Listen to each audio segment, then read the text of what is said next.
Une visite surprise et pleine de cordialité, c'est ce qu'a effectué lundi 4 octobre dans la soirée le ministre de l'Enseignement supérieur et universitaire au directeur général par intérim de l'Institut congolais pour la conservation de la nature.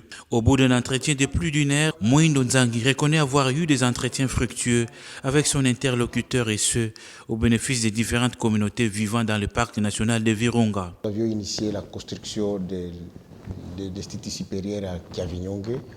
Et Kiavinyonge, c'était un village enclavé dans le parc de Virunga.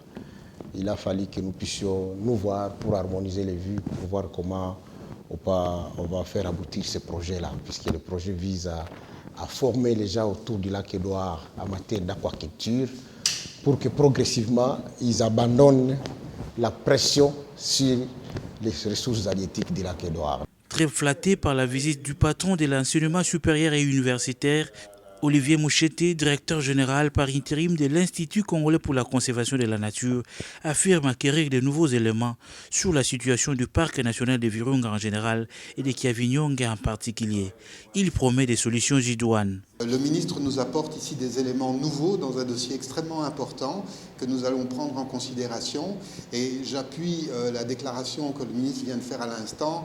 Nous demandons que tout le monde reste calme. Nous allons trouver des solutions satisfaisantes pour tout le monde et qui, j'en suis sûr, vont nous amener sur des projets extrêmement intéressants au bénéfice de tout le monde. Donc voilà, dès aujourd'hui, nous allons prendre les dispositions qui s'imposent pour que les projets se développent dans les meilleures conditions possibles, évidemment avec le respect de la loi 14 dont notre ministre ici est un des auteurs. De par sa position géostratégique située entre Rwanda, Ouganda et la RDC, le parc national de Virunga abrite différentes communautés ressortissant de ces trois pays frères.